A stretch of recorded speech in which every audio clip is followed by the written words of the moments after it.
India में dark side क्या है रिटायरमेंट प्लानिंग का, आई एम कम्प्लीटली अनबायस्ड। हाँ, this is very very clear disclaimer. किसी भी इंश्योरेंस कंपनी से आप बिलोंग करते हो, I am not going to against any of your insurance company, no matter what company you belong to.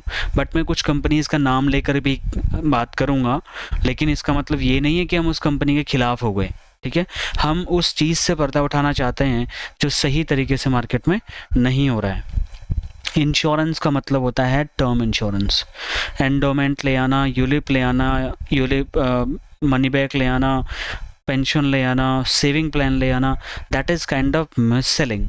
और वो आपकी गलती नहीं है, वो उन सारे इंश्योरेंस कंपनीज की गलती है, वो IRDA की गलती है, वो गवर्नमेंट ऑफ इंडिया की गलती है। अगर ऐसा कुछ मिक्स करने की कोशिश हुई है तो आपको, तो आपकी कंपनी ने जो बोला, जैसा लालच दिया, जैसा ट्रेनिंग दिया, आपकी कोई गलती नहीं है, आपने उस तरीके से बताया। तो सबसे पहला डिस्क्लेमर मेरा ये है कि मैं आपके खिलाफ बात नहीं करूँगा, क्योंकि आई am the person who is inside you. मैं आप ही में से कोई एक बंदा हूँ जो आपका ये दर्द समझ रहा हूँ, और इसी दर्द को दूर करने के लिए आज मैं थोड़ा सा कड़वी बात बोलने वाला हूँ। I request, please don't take it otherwise, listen to me very very carefully, okay, and implement if possible.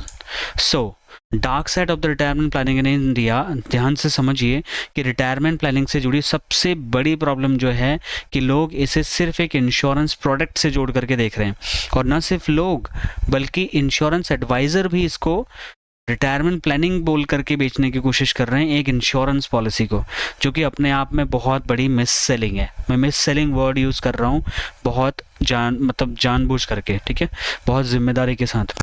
Advisers भी कमीशन बेस्ड सेल्स के लिए गलत प्रोडक्ट सजेस्ट कर रहे हैं, जिसकी वजह से क्लाइंट को रिटायरमेंट के बाद में फाइनेंशियल स्ट्रेस झेलना पड़ता है।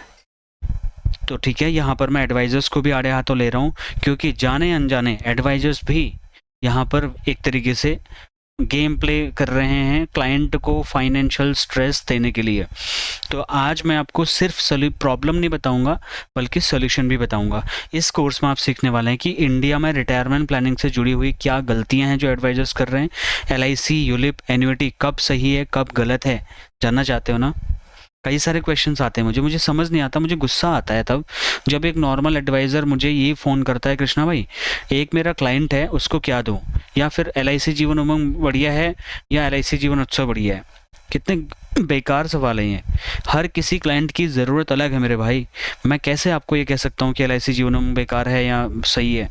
ठीक है, ये तो हम क्लाइंट की जब रिस्क प्रोफाइलिंग करते हैं, नीड एनालिसिस करते हैं, then we come to know what is good and what is bad. और सही रिटायरमेंट कॉर्पस का एग्जैक्ट कैलकुलेशन और फॉर्मूले के साथ में मैं आपको बताऊंगा और प्रैक्टिकल एक्शन प्लान दूंगा, जिससे कि आप भी एक बेहतरीन रिटायरमेंट प्लानिंग एक्सपर्ट बन सकते हो। Are you really excited about this? I am too. ठीक है, तो अब स्टार्ट करते हैं। भारत में रिटायरमेंट प्लानिंग का डार्क साइड क्या है, व्हाट्स द रियलिटीज। मार्केट में LIC policy, ULIP policy, PPF, FD, RD, इसको जोड़ करके लोगों को लगता है कि उन्होंने बढ़िया रिटायरमेंट प्लानिंग अपना कर लिया भैया, और उसको सजेस्ट करने वाले एडवाइज़र को भी ये लगता है कि मैंने तो अपने क्लाइंट का बढ़िया प्लानिंग कर दिया है, इससे बढ़िया तो कुछ हो ही नहीं सकता। But that's the not right way, it is not the right way. अब कई एडवाइज़र्स ऐसा तो नहीं सोच रहे हो ना कि मैं आपकी कमीशन पर प्रहार कर रहा हूँ। मैं ही वो व्यक्ति हूँ जिसने 32 वीडियो आपकी इंश्योरेंस कंपनी के खिलाफ जा कर के बनाई, आपकी आवाज़ को बुलंद करने के लिए, और हमारी आवाज़ को दबाने के लिए हमारे ऊपर बहुत सारा लीगल एक्शंस लिया गया था। ठीक है, तो मजबूरी में हम लड़ाई झगड़े में, कॉम्प्लिकेशंस में, उसमें कंट्रोवर्सी में नहीं जाना चाहते थे, इसलिए हमने सारी चीज़ वहीं पे ख़त्म कर दी। हमने फिर ऐसा बोला कि हम एक एजुकेटर हैं, सिर्फ एजुकेशन की बात करेंगे, एक अनबायस्ड बैलेंस अप्रोच में एडवाइजर्स को ट्रेनिंग देंगे। तो ये प्रॉब्लम थी। तो हम किसी भी कंपनी के खिलाफ नहीं बोल रहे, मैं सिस्टम के खिलाफ बात कर रहा हूँ। ठीक है, यूलिप हो गया, PPF हो गया, FD, इससे कभी भी क्लाइंट को आप एक रिटायरमेंट प्लानिंग के हिसाब से बात मत करिए, because these are the not products which can help you to meet the financial corpus. Then what's the reality? LIC और ट्रेडिशनल प्लान्स का, सिर्फ LIC का नहीं, जितने भी, यहाँ पर मैं LIC को हटा ही देता हूँ, जितने भी ट्रेडिशनल पॉलिसीज़ हैं मार्केट में, ट्रेडिशनल इंश्योरेंस पॉलिसीज़, HDFC की ले लो, ICICI की ले लो, टाटा की ले लो, LIC का ले लो, किसी भी इंश्योरेंस कंपनी का आप ले लीजिए, एवरी वन ऑफ देम, कोई एक को भी नहीं छोड़ रहा, ठीक है। जो भी उनका रिटर्न है वो 4 से 6% के बीच में होता है, और इन्फ्लेशन का रिटर्न क्या है आज के डेट में, 6 से 7% के आसपास। तो सोच के देखो LIC का या किसी भी इंश्योरेंस कंपनी के ट्रेडिशनल प्लान का असली रिटर्न क्या है, क्या वो 6-7% सच में है? क्योंकि जितना वो रिटर्न हमें दिखा रहा है वो पॉलिसी, उससे ज़्यादा तो इन्फ्लेशन खा जाएगा उस पैसे को।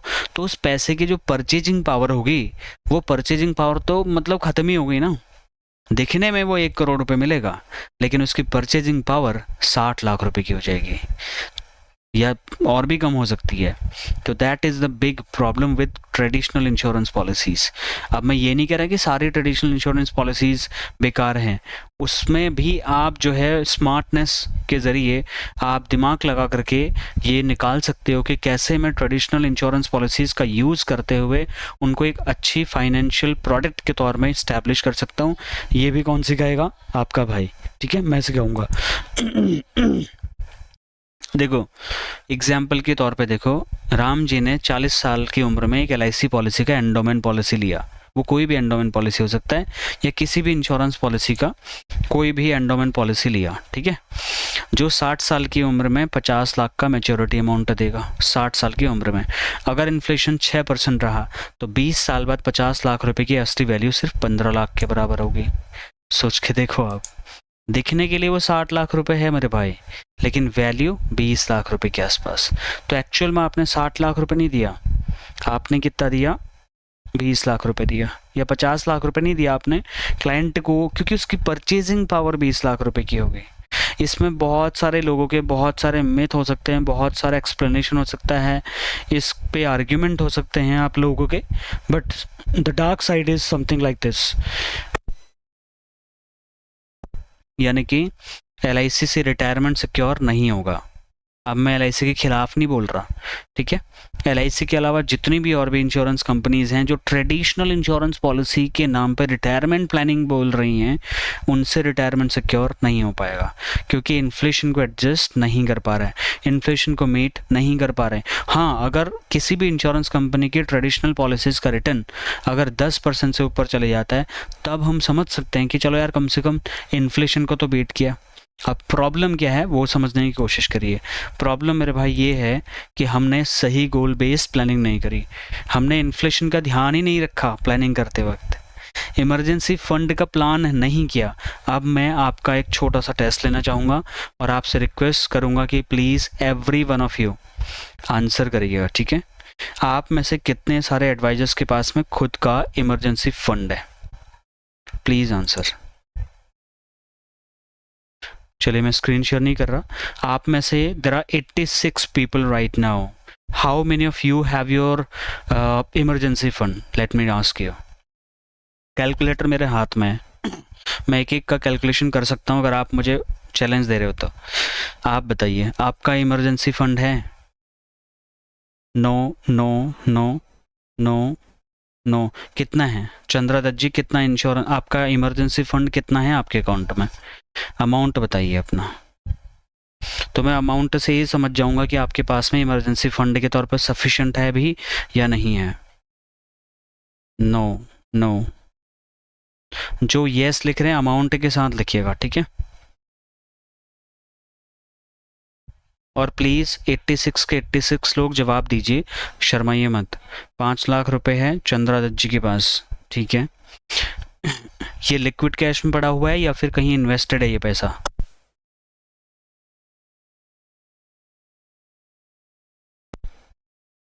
पंकज जी के पास 5 लाख रुपए है। ये भी बता दो कि ये पैसा है कहाँ पे? ये आपने सेविंग अकाउंट में रखा हुआ है, FD किया हुआ है, या म्यूचुअल फंड में इन्वेस्ट किया हुआ है? कहाँ डाला हुआ है ये? 2 लाख रुपए है सुभाष भाई के पास। कैश? कैश घर पे रखा हुआ है। धनंजय जी के पास कितना? 50,000। अरे sir, 1 lakh FD policy.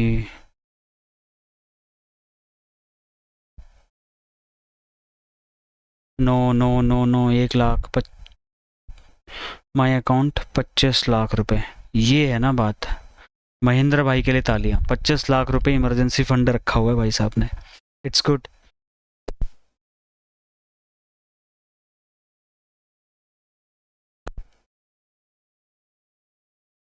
FD plus saving.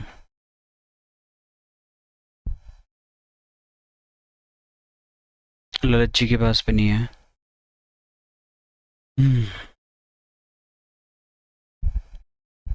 2 lakh. मैं ओनली बैंक अकाउंट की बात कर रहा हूँ। ओके। अच्छा, आपका इमरजेंसी फंड कितना होना चाहिए आप सबको पता है? ये मैंने बीच में से ही सवाल पूछ लिया। प्रवीण भाई के पास 10 लाख रुपए। गुड। अच्छा, मैं गुड कह रहा हूँ तो खुश मत होना क्योंकि हो सकता है कि वो भी सफिशिएंट ना हो। हाँ, मैं गुड इसलिए बोल रहा हूँ क्योंकि बहुत लोगों का ज़ीरो है और आपका एक अच्छा खासा अमाउंट आप बता रहे हो, इसलिए गुड बोल रहा हूँ। खैर, थैंक यू सो मच, आपने रेस्पॉन्स किया और आपने बड़ी ईमानदारी के साथ में जवाब दिया होगा, आई बिलीव। गुड। तो क्या कह रहा था मैं? Emergency fund. जब इंश्योरेंस एडवाइज़र के पास इमरजेंसी फंड नहीं है तो क्लाइंट को इमरजेंसी फंड कैसे इकट्ठा कर सकते हो आप? नहीं कर पाओगे। Let me tell you, you will not be able to accumulate an emergency fund for your client. एक सुलझा हुआ retirement planning expert always talk about the emergency fund at the beginning of the conversation. मैंने आपको एक disclaimer दिया था, मेरी बात याद करिए। मेरे साथ जुड़ने वाला जो एडवाइज़र है, अगर वो सही तरीके से मेरे साथ जुड़ रहा है तो उसकी स्टार्टिंग के 4 5 6 महीने तक वो परेशान रहेगा, क्योंकि मैं उसको कमीशन लेने नहीं दूंगा, कमीशन देने नहीं दूंगा। सॉरी, कमीशन देना अलाउड नहीं है हमारे साथ में जो काम करना चाहता है। तो उसका बहुत सारा पॉलिसी जाएगा, क्योंकि मार्केट में कई सारे लालची लोग बैठे हुए हैं ना, जिनको सिर्फ कमीशन चाहिए आपका, तो कमीशन छोड़ेगा। जो एजेंट है वो कमीशन वाली पॉलिसी को छोड़ देगा, कमीशन नहीं देगा। एक ये नुकसान होगा। दूसरा, उसका बिजनेस जल्दी से नहीं बढ़ेगा, क्योंकि मैं डाइवर्सिफाई करवा रहा हूँ यार, और उसको डाइवर्सिफिकेशन सीखने में थोड़ा सा टाइम लगेगा, इम्प्लीमेंटेशन में टाइम लगेगा। और दूसरा, मैंने एक और तरीका जो है मेरा यूनिक है, वो ये है कि मैं टारगेट मार्केटिंग करवाता हूँ। जिस तरीके से आप पॉलिसी बेच रहे थे, आपका काम चल रहा होता था, अब ऐसा नहीं चल रहा है। आप कई लोग परेशान कर रहे हो, यार कृष्णा भाई आपसे जुड़ने से पहले काम हो रहा था, अभी काम नहीं हो रहा। तो मालिक, जब शेर दूर तक लंबी छलांग मारने वाला होता तो एक कदम पीछे लेता है, तो आप अभी एक कदम पीछे ले रहे हैं, ऐसा समझ लीजिए। उसके बाद जो आप जंप करोगे, सही जगह जाओगे, सही अमाउंट हाथ में आएगा, सही पॉलिसी करोगे, सही कमीशन कमाओगे। लालच हमेशा बुरी बला होती है, ठीक है? इमरजेंसी फंड की बात करी, सब फेल है, 99% एडवाइजर्स फेल। सोल्यूशन क्या है? LIC या यूलिप से रिटायरमेंट की प्लानिंग आप कतई ना करें। LIC का कोई भी ट्रेडिशनल पॉलिसी आप ले लीजिए, ठीक है, वो एक्सेप्ट 2-3 पॉलिसीज़, और किसी भी LIC छोड़ो, किसी भी इंश्योरेंस कंपनी का कोई भी ट्रेडिशनल पॉलिसी जो 6 से 7% का रिटर्न दे रहा है, ठीक है, एवरेज, वो रिटायरमेंट प्लानिंग के लिए सूटेबल प्रोडक्ट नहीं है। गोल बेस्ड प्लानिंग करना, अभी मैं प्रॉब्लम बता रहा हूँ, सोल्यूशन भी बताऊंगा, don't worry. Goal based planning करना आपको, ठीक है? गोल बेस्ड प्लानिंग का मतलब ये होता है कि आपको एग्जैक्टली पता होना चाहिए आपके क्लाइंट को चाहिए क्या। भैया मेरे को 4 करोड़ रुपए दे दीजिए। भाई क्यों दें 4 करोड़ रुपए? क्या करोगे उस 4 करोड़ रुपए का? क्या क्या फाइनेंशियल लाइबिलिटीज हैं एसोसिएटेड उससे? कहीं ऐसा तो नहीं 4 करोड़ भी कम पड़ने वाला है, मुंह से निकला 4 करोड़ की प्लानिंग कर, ऐसा नहीं होता है ना। रिटायरमेंट कॉर्पस तैयार करने के लिए high return product, SIP, NPS, या फिर और अभी मैं बताऊंगा आपको अलग अलग प्रोडक्ट्स क्या हैं, वहाँ से आप इन्फ्लेशन एडजस्टेड रिटर्न्स निकाल सकते हो। और मैं ही वो व्यक्ति हूँ जिसने आपको ये बोला कि आप जितनी जल्दी हो सकता है अपना प्रोडक्ट रेंज का दायरा बढ़ा लीजिए, क्योंकि अब राजा वो नहीं बनेगा जो राजा का बेटा था, अब राजा वो बनेगा जो काबिल होगा। यानी कि अच्छा फाइनेंशियल एडवाइज़र वो नहीं बनेगा जो पहले था, अब वो बनेगा जो आज के बदलते हुए ज़माने से खुद को अडॉप्ट करेगा। ठीक है जी। तो कहने का मतलब ये है। उसके बाद में ध्यान से देखिए, कुछ मिथ हैं यहाँ पे, कुछ मिथ जो हैं उसमें, जस्ट मोमेंट, वो ये है, देखो मिथ नंबर 1, LIC का प्लान ही सबसे सही रिटायरमेंट प्लान है। बार बार LIC इसलिए आ रहा है क्योंकि 90% एडवाइजर्स LIC से एसोसिएटेड है, इसलिए मैं बोल रहा हूँ। ठीक है, LIC में बहुत धाकड़ प्लान भी हैं, आप उनको मार्केटिंग ही नहीं करते हो। आपको तो हर घर में वो पॉलिसी देनी चाहिए, आप नहीं दे रहे हो अपने लोगों को। अब वो क्यों नहीं दे रहे हो ये मैं नहीं जानता। LIC की जितनी भी ट्रेडिशनल पॉलिसीज़ हैं, ठीक है, उनका रिटर्न देखिए आप 4 से 6% है। और LIC का ही नहीं, सारी की सारी इंश्योरेंस कंपनीज के ट्रेडिशनल पॉलिसीज़ का रिटर्न ऑलमोस्ट ऐसा ही रहता है। इन्फ्लेशन 6 से 7% है, तो रिटायरमेंट के बाद तो पैसा ख़त्म ही हो गया ना, परचेजिंग पावर ख़त्म हो गई। 1 लाख का खर्च आज से 20 साल के बाद 3.2 लाख रुपए हो जाएगा, मतलब 3,20,000 रुपये हो जाएगा। तो 6% इन्फ्लेशन के हिसाब से अगर मैं कैलकुलेट करता हूँ तो LIC से सिर्फ 1.6 लाख रुपीज़ मिलेगा। शॉर्टफॉल 1.6 लाख का शॉर्टफॉल आ गया। अब इसका सोल्यूशन क्या है? LIC सिर्फ लाइफ कवरेज के लिए ठीक है, रिटायरमेंट प्लानिंग के लिए नहीं है। LIC में जो टर्म इंश्योरेंस पॉलिसीज़ लॉन्च करी गई हैं, प्लीज़ ज़्यादा से ज़्यादा टर्म इंश्योरेंस दीजिए अपने क्लाइंट्स को, सही इंश्योरेंस दीजिए। इन्वेस्टमेंट के लिए बहुत और भी तरीके हैं आपके पास में। अब आप बोलोगे भाई साहब ऐसा तो फिर बहुत लोग बेवकूफ़ हुए हैं क्या जिन्होंने इतना बड़ा बड़ा पॉलिसी दिया हुआ है? शायद बेवकूफ़ हैं, और अगर नहीं भी हैं तो शायद बेवकूफ़ बनाया गया होगा, और अगर नहीं भी बनाया गया होगा तो खुद ही बेवकूफ़ होंगे। ये मैं कह रहा हूँ आपको। मैं किसी भी इंश्योरेंस कंपनी को डाउनग्रेड नहीं करना चाह रहा हूँ, बट ये रियलिटी है माय डियर फ्रेंड्स। आप खुद बताओ ना, आपको अगर, मैं किसी भी इंश्योरेंस कंपनी का चैलेंज लेके बोल रहा हूँ आपको, नाम लो आप इंश्योरेंस कंपनी का, वो मेरे लिस्ट में है टारगेट में इस टाइम पे अगर आप बोलो तो। क्योंकि जब तक कोई फाइनेंशियल इंस्टीट्यूशन आपको इन्फ्लेशन एडजस्टेड रिटर्न्स ना दे दे, वो रिटर्न है ही नहीं, वो ज़ीरो है। ठीक है, कुछ भी नहीं है इसके अलावा। दूसरा, EPF और PPF से रिटायरमेंट प्लानिंग हो जाएगा, बाकी कोई ज़रूरत नहीं है। ये प्राइवेट में जॉब करने वाले लोगों का एक बहुत बड़ा बीमारी है ये, और ये आपको सताता होगा।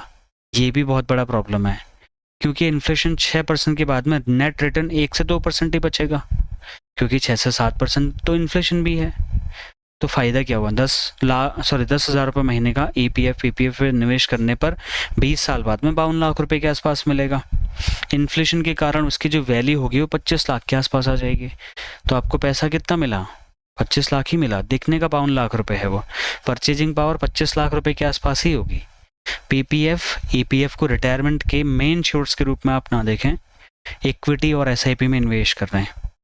SIP इसलिए बार बार बोल रहा हूँ बिकॉज एग्जैक्टली ये स्टॉक मार्केट से रिलेटेड है, और ये सिस्टमेटिक इन्वेस्टमेंट प्लानिंग होती है। इसमें आप कभी भी अपना जो इनफ्लो है वो बढ़ा भी सकते हो, ताकि रिटर्न्स को आप मल्टीप्लाई कर पाओ, कंपाउंडिंग का फ़ायदा उठा पाओ। इक्विटी मतलब अच्छी कंपनीज के शेयर्स लेकर के आप तगड़ा मुनाफा कमा सकते हो। ठीक है, अब आप बोलोगे भैया रिटायरमेंट प्लानिंग का आप यहाँ कहाँ से कनेक्ट कर रहे हो, बाद में बताऊँगा स्टॉक मार्केट के कोर्स में। यूलिप रिटायरमेंट प्लान के लिए सही है। आज की डेट में बहुत बेचा जा रहा है ना यूलिप, बिकवाया जा रहा है। एक मूवी का डायलॉग था, आप यहाँ आए नहीं हो, आपको यहाँ लाया गया है। तो मैं भी आपको यही बोलना चाहूँगा कि यूलिप आप बेच नहीं रहे हो, आपको बिकवाया जा रहा है। इसलिए ये प्रॉब्लम है, और वो किसी भी इंश्योरेंस कंपनी में बिकवाया जा रहा है। एक तो नहीं, सारी इंश्योरेंस कंपनीज में यूलिप के पीछे पड़े हुए हैं। तो जब कोई चीज़ ज़बरदस्ती बेचने पर, देखो इंश्योरेंस क्या है? Insurance is a matter of solicitation, मतलब बीमा आग्रह की विषय वस्तु है मेरे भाई। मतलब क्लाइंट जब मांगता है तो देना है बीमा, खुद बेचना नहीं है बीमा ज़बरदस्ती। बीमा बेचना है तो टर्म इंश्योरेंस है बेचने के लिए, बीमा बेचने के लिए। अदरवाइज हम बेचने में क्या लगे हुए हैं? हम सेविंग, इन्वेस्टमेंट और इंश्योरेंस को मिक्स करके बेचने में लगे हुए हैं। इतना दे दो इतना मिलेगा बोलने में लगे हुए हैं। तो वो रिटायरमेंट प्लानिंग नहीं है, वो सेविंग की कॉन्सेप्ट को फॉलो कर रहे हैं हम। हमको लग रहा हमने इंश्योरेंस कर दिया। इंश्योरेंस तो टर्म इंश्योरेंस है मेरे भाई। आपकी इनकम का, सालाना इनकम का कम से कम 20 गुना अमाउंट अगर आप कवर कर रहे हो तो उसको मैं बोलूँगा इंश्योरेंस कर रहे हो आप। सर जी मैंने 5 लाख का पॉलिसी बेच दिया, एक ईयरली पेमेंट उठा ली, ये अलग ही चीज़ है। 1 लाख का यूलिप प्लान लिया, पहले 5 साल में 50,000 रुपये का चार्जेस कट गया, यूलिप का रिटर्न 5 से 6% मिला, इन्फ्लेशन के हिसाब से रिटर्न नेगेटिव रहा। अब आप बोलोगे अच्छा यूलिप का तो रिटर्न 10 से 12% आता है कम से कम, आप मुझे रिपोर्ट दिखा दीजिए। आता है, मना नहीं कर रहा हूँ मैं, लेकिन हर किसी को नहीं मिलता ये चीज़, क्योंकि वहाँ पर रिस्क भी इन्वॉल्व है। तो यूलिप से लाइफ कवरेज और इन्वेस्टमेंट साथ में मिलता है, क्योंकि कॉम्बिनेशन है ना, तो वहाँ पे उसका एक्सपेंस भी तो बढ़ता है। अगर लाइफ कवरेज चाहिए तो टर्म प्लान लीजिए, उसके बाद फिर SIP में इन्वेस्ट कराइए अपने क्लाइंट का। तो आप सोचोगे मैं 28% कहाँ से कमाऊँगा, फिर मैं 25% कमीशन कहाँ से कमाऊँगा।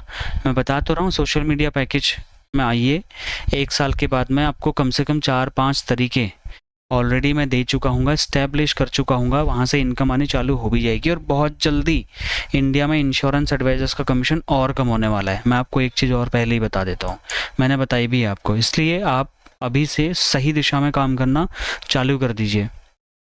भारतीय एडवाइजर्स द्वारा दी जाने वाली सबसे बड़ी 10 गलतियाँ।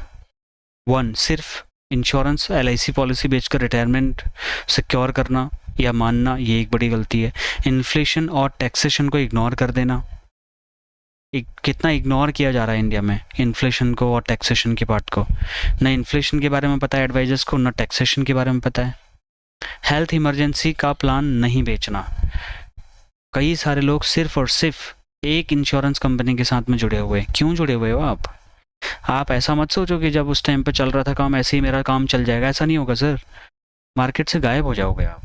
हेल्थ इंश्योरेंस पॉलिसी बेचिए, वो भी इम्पॉर्टेंट है। यूलिप को रिटायरमेंट प्लान बता करके बेचना, ये और बहुत बड़ा ब्लंडर है मार्केट में। एन्युइटी प्लान में सारा पैसा इकट्ठा डाल देना, ये दूसरा बड़ा ब्लंडर है। सिर्फ फिक्स डिपॉजिट में निवेश कर देना, ये फिर एक ब्लंडर है। रिवर्स मॉर्गेज को रिटायरमेंट प्लानिंग समझना या मानना, ये भी एक ब्लंडर है। अब मॉर्गेज रिडेम्पशन क्या होता है, रिवर्स मॉर्गेज क्या होता है, भी बताऊंगा। इमरजेंसी फंड का इंतजाम नहीं करना, बहुत बड़ा ब्लंडर है। रिटायरमेंट इनकम का टैक्सेशन जो है उसको इग्नोर कर देना, ये भी बड़ी प्रॉब्लम है। तो 10 दिक्कतें हैं, इन दिक्कतों में अगर आप भी फंसे हुए हैं तो इनके रिवर्स जाना शुरू कर दीजिए, आपका भला होना शुरू हो जाएगा। आप क्लाइंट को बढ़िया प्लान देना चालू कर दोगे। सही रिटायरमेंट प्लानिंग क्या होनी चाहिए, फिर आपके पास क्वेश्चन होगा ना, ठीक है। सही रिटायरमेंट प्लानिंग क्या होनी चाहिए। रिटायरमेंट प्लानिंग कॉर्पस का सही कैलकुलेशन फॉर्मूला ये है, इसको थोड़ा सा मैं आपको डिफरेंट तरीके से दिखाता हूँ, just a moment. Monthly income, F जो है ना, एफ उसका मतलब है मंथली इनकम, ठीक है। उसके बाद मल्टीप्लाई बाय x2 जो है वो 12 है, मतलब 12 महीने, ठीक है। रिटायरमेंट के बाद में बचे हैं 30 साल, मतलब रिटायरमेंट हो गया मान लो 60 साल में या 50 साल में, तो 80 साल तक अगर ले रहे हो तो 30 साल बचे, ठीक है। एक्सपेक्टेड रिटर्न 10% है, इन्फ्लेशन 6% है, ऐसा मान के चलें अगर हम, तो 50,000 डिवाइडेड बाय टाइमिंग 12 टाइम्स, ठीक है। 30 डिवाइडेड बाय 10% एंड 60%, सॉरी 6% का अगर हमने यहाँ पे कैलकुलेशन करोगे इस फॉर्मूले के हिसाब से, तो लगभग 3 से 3.5 करोड़ रुपए के आसपास कॉर्पस निकल के आएगा आपका।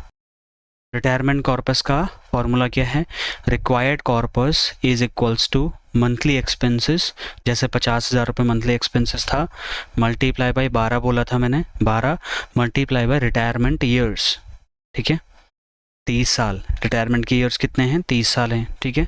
डिवाइडेड बाय एक्सपेक्टेड रिटर्न और इन्फ्लेशन, तो हमने क्या किया, divided by expected return 10% minus inflation 6% minus कर दिया हमने इन्फ्लेशन। तो इसका जब कैलकुलेशन करोगे तो आपका 3.6 करोड़ के आसपास अमाउंट आ जाएगा। इसका स्क्रीनशॉट ले लीजिए आप और इस फॉर्मूले को आप अप्लाई करवाइए एग्जैक्टली, ठीक है। कैलकुलेटर में आप कैलकुलेट करिए, एग्जैक्टली यही आएगा 50,000 मल्टीप्लाई बाय, ठीक है 12 किया मैंने, ठीक है, मल्टीप्लाई बाय रिटायरमेंट ईयर्स कितने हैं हमारे पास में, 30 ईयर्स बचे हैं।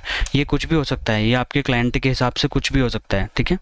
डिवाइडेड बाय एक्सपेक्टेड रिटर्न कितना है, 10% हम एक्सपेक्ट कर रहे हैं, माइनस इन्फ्लेशन कितना है 6, तो कितना बचा 4%, ठीक है। तो डिवाइडेड बाय 4 अगर आप करोगे तो 3 करोड़ के आसपास, 4 करोड़ के आसपास में अमाउंट आएगा। ये अमाउंट है जो रिटायरमेंट कॉर्पस उस क्लाइंट को चाहिए। अब आप सोच के देखिए, आपने रिटायरमेंट प्लानिंग के तौर पे 50 लाख का रिटायरमेंट प्लानिंग दिखा दिया, क्या उससे उसका भला होगा? जिसका 50,000 रुपये आज का खर्चा है, 20 साल के बाद में कितना ज़्यादा खर्चा उसको चाहिए होगा, ठीक है। कहाँ इन्वेस्ट करें फिर, ये भी आपका सवाल होगा। अब ये इन्वेस्ट आप करा तब पाओगे जब आपके पास में ये फैसिलिटीज़ अवेलेबल होंगी, ये भी आपको जान लेना पड़ेगा। स्क्रीन दिख रहा है ना प्रॉपर, ठीक है। अब क्लियर हो गया, आया।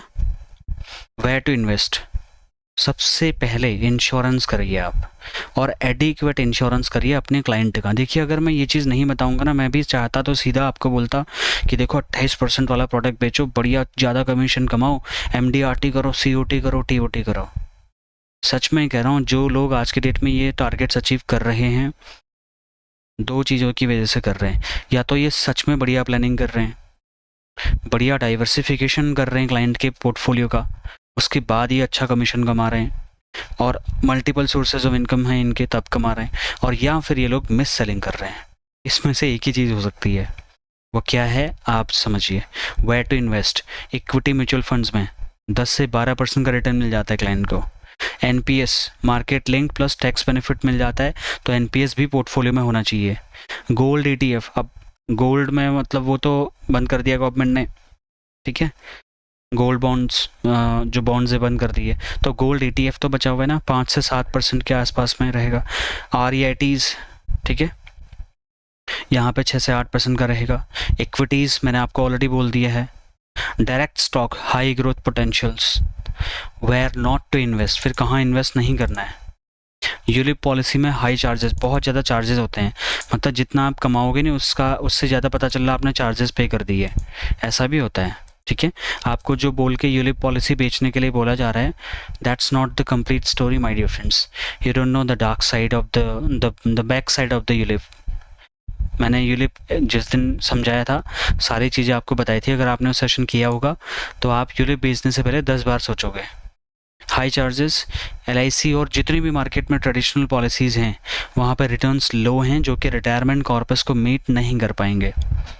FD में बहुत ज़्यादा कम रिटर्न है, तो FD भी कोई इन्वेस्टमेंट पोर्टफोलियो के लिए मेरे को सूटेबल प्रोडक्ट नहीं लगता। एन्युटी प्लान, बहुत ज़्यादा हाई टैक्सेशन है वहाँ पर भी, ठीक है। Life time guaranteed tax free, अगर कोई एन्युटी मिल पा रही है, इससे बढ़िया कुछ नहीं है। Life time guaranteed tax free pension अगर आपको मिल पा रही है, इससे बढ़िया कुछ नहीं है। ढूंढिए अपनी कंपनी में 2-3 प्रोडक्ट कितने बढ़िया बढ़िया हैं, आप अगर उनको नहीं बेच रहे हैं तो आप अपने पैर पे कुल्हाड़ी मारने वाला काम कर रहे हैं, ठीक है। LIC में कितने बढ़िया पॉलिसीज़ हैं ऐसी, सोच के देखिए। रिवर्स मॉर्गेज और एन्युटी प्लान्स का सच। रिवर्स मॉर्गेज क्या, घर गिरवी रख करके लोग पेंशन उठा रहे हैं आज के डेट में, बहुत सारे लोग ऐसे भी हैं। घर पर लोन ले लेगा आदमी, ठीक है, बैंक वो ले लेगा, वापस ले लेगा, तो बच्चों को कुछ भी नहीं मिलेगा। तो एन्युटी में गारंटीड पेंशन तो मिलेगी, लेकिन रिटर्न 5 से 6% के आसपास, क्या फ़ायदा। सोल्यूशन ये है, आप रिवर्स मॉर्गेज स्ट्रैटेजी अपनाइए, ठीक है। अपनी घर प्रॉपर्टी को आप मॉर्गेज के तौर पे मत रखिए, उससे पेंशन लेने की कोई ज़रूरत नहीं है। आप एन्युटी का सिर्फ 20 से 30% हिस्सा ही लीजिए, बाकी इन्वेस्ट करिए SIP, NPS। और पैसिव इनकम के लिए आप अच्छी कंपनी के डिविडेंड्स वाली कंपनीज में आप पैसा लगाइए, वहाँ से आपको जो अच्छा डिविडेंड मिलेगा उससे एक अच्छी खासी इनकम जनरेट हो सकती है। इन्वेस्टमेंट पैसे से पैसा बनाने का जो बोलते हैं वो ऐसे ही बनाते हैं वो लोग, ठीक है। तो ये मैं बोल रहा हूँ, पैसा कमाना बड़ा डील नहीं है आज के डेट में, पैसे को बचाना और उसको इन्वेस्ट करके बढ़ाना, ये बड़ा गेम है। प्रैक्टिकल एक्शन प्लान सुन लीजिए। हेल्थ इंश्योरेंस और क्रिटिकल इलनेस पॉलिसी आप लीजिए, अपने लिए भी और क्लाइंट को भी दीजिए। सबसे पहले टर्म इंश्योरेंस बेचिए, उसके बाद हेल्थ इंश्योरेंस बेचिए, क्रिटिकल इलनेस राइडर्स के साथ में बेचिए आप। ये पहला टारगेट प्रोडक्ट होना चाहिए आपका, उसके बाद ये सारी चीज़ें आती हैं। SIP और NPS में हर महीने गारंटीड निवेश करवाइए अपने क्लाइंट्स का। म्यूचुअल फंड एजेंसी लीजिए जितनी जल्दी हो सकता है। रिटायरमेंट फंड को ईयरली रिव्यू करिए, देखने की कोशिश करिए कहीं पे कोई इश्यू तो नहीं चल रहा है, कहीं कोई शिफ्ट तो नहीं करना, फंड स्विच तो नहीं करना है। इमरजेंसी फंड तैयार करिए, अपना भी और अपने क्लाइंट्स का भी। LIC सिर्फ लाइफ कवरेज के लिए लीजिए, पैसे कमाने के लिए नहीं है LIC पॉलिसी, पैसा कमाया नहीं जा सकता उसमें। हाँ, आप ये मुझे आप एक्सक्यूज़ ज़रूर दे सकते हो, आर्ग्यूमेंट, कि कृष्णा भाई देखो LIC पॉलिसी भरोसे का प्रतीक है, और कोई भी इंश्योरेंस कंपनी का जो ट्रेडिशनल पॉलिसी है उस चक्कर में लोगों का जो पैसा वेस्ट हो रहा था वो बच जाता है। बिल्कुल बात सही है, मानता हूँ मैं, बट बात मुद्दे पे तब भी तो आती है ना माय डियर फ्रेंड्स कि यार कितना दिया कितना मिला। वो क्लाइंट भी कल को ये सवाल पूछेगा, तो जब सवाल पूछेगा तो जवाब देने के लिए सही अमाउंट होना चाहिए। यूलिप से बचना है, एसआईपी और टर्म प्लान आप चुनिए। सिर्फ यही नहीं, मैंने आपको पूरा बता दिया क्या करना है क्या नहीं करना है। और डिटेल में अगर आपको चाहिए तो उसके लिए फाइनल एडवाइस ये है, आप रिटायरमेंट सिक्योर जिस तरीके से नहीं हो रहा है उसको आप मत करिए। सही रिटायरमेंट प्लानिंग के लिए गोल बेस्ड स्ट्रैटेजी को यूटिलाइज करिए। एग्जैक्टली कितना कॉर्पस रिटायरमेंट फंड के लिए चाहिए पहले तो वो डिसाइड करिए। उसके बाद में डाइवर्सिफिकेशन करिए। सिर्फ एक कंपनी का एक प्रोडक्ट दे देना, एक ही कंपनी के 20 प्रोडक्ट क्लाइंट को दे देना और कह देना कि हमने बढ़िया इंश्योरेंस पॉलिसी कर दिया, बढ़िया रिटायरमेंट प्लानिंग कर दिया, ये मिस सेलिंग का एक एग्जाम्पल हो सकता है। कमीशन बेस्ड प्रोडक्ट से बचना है आपको। अपने कमीशन के लिए प्रोडक्ट बेचना नहीं है। एक बार कमा लोगे कमीशन, लेकिन दूसरी बार वो क्लाइंट आपको मौका नहीं देगा। सबसे पहले खुद का फाइनेंशियल पोर्टफोलियो रेडी करो आप कि मुझे कितने का इंश्योरेंस चाहिए, मुझे कितना रिटायरमेंट कॉर्पस चाहिए, कितने का हेल्थ इंश्योरेंस चाहिए, मेरे पास क्रिटिकल इलनेस पॉलिसी है या नहीं है। Please first of all secure your self. जो आप दुनिया को सिक्योर करने जा रहे हो पहले खुद तो सिक्योर होइए, उसके बाद आप कॉन्फिडेंस में आ जाएंगे दूसरों को भी सिक्योर करने के लिए। That is all for the day from my side. Now if you have any questions ask me. But हाँ इम्पॉर्टेंट, पीबीसी में हमारे रजिस्ट्रेशन सीट्स हैं 10, अगर आप आना चाहते हो आ जाओ। और सोशल मीडिया पैकेज में वन टाइम रजिस्ट्रेशन, ईएमआई 3 महीने का, 6 महीने का, 9 महीने का और 12 महीने के ऑप्शन चल रहे हैं। सोशल मीडिया पैकेज में हम आपका सारा का सारा सोशल मीडिया अकाउंट सेट करेंगे, फेसबुक, लिंक्डइन, ट्विटर, टेलीग्राम, ठीक है, व्हाट्सएप, ये सारी चीज़ों में हम आपको बताएंगे, आपके अकाउंट सेट करेंगे। और एवरी सिंगल वीक आपका कंटेंट डिलीवर होगा, I believe April 1 of 2025 financial year में, जहाँ तक हम कोशिश कर रहे हैं स्टार्ट करने का।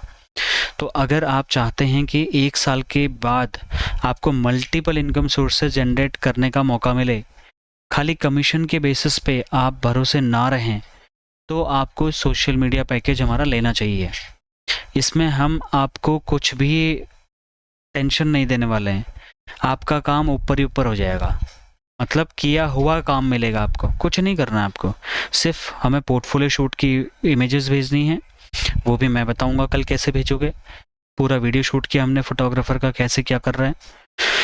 दूसरा, आपको रॉ फोटो, हमें रॉ वीडियोस भेजनी है, उसको हमारी टीम प्रॉपर एडिट करके बढ़िया बना करके आपके सोशल मीडिया प्लेटफॉर्म पे ब्रांडिंग करेगी। और 1 साल के बाद आपके पास मल्टीपल इनकम सोर्सेज जनरेट हो जाएंगे।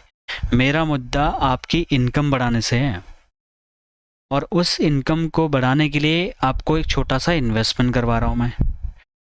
और मेरे साथ वही लोग जुड़े हैं जो ट्रस्ट है जिसको मेरी बात पे, ठीक है, क्योंकि मैं लॉजिकल बात बोल रहा हूँ। और ये सिस्टम इंडिया में किसी ने भी लॉन्च नहीं किया, जो सो कॉल्ड ट्रेनर्स हैं इंडिया में, उन्होंने नहीं किया ये, और वो करेंगे भी नहीं, क्योंकि इसमें माथापच्ची बहुत है।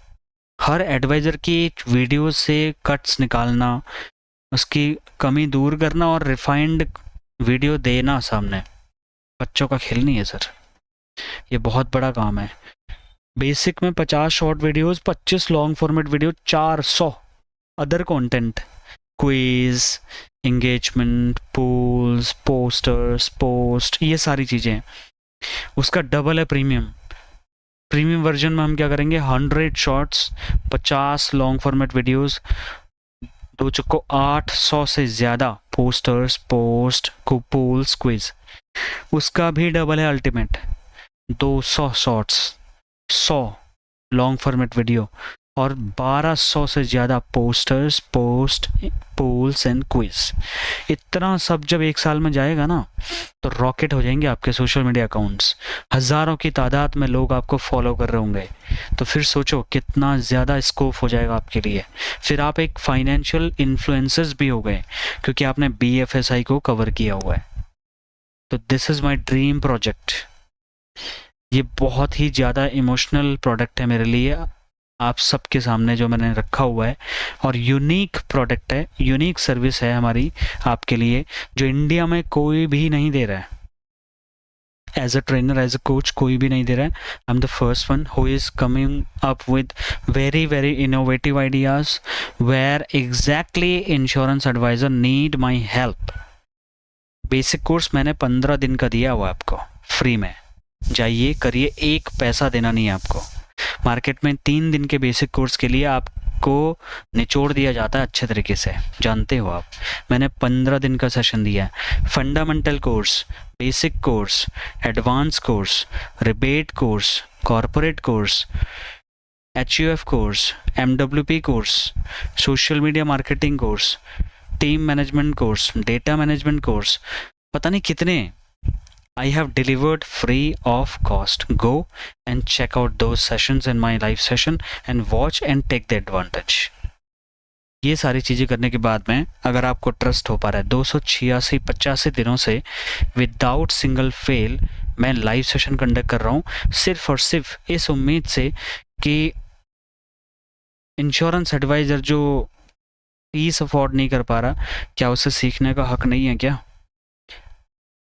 अभी तक वो पैसे के बैरियर के चक्कर में नहीं सीख पा रहा था. आई नो, ठीक है.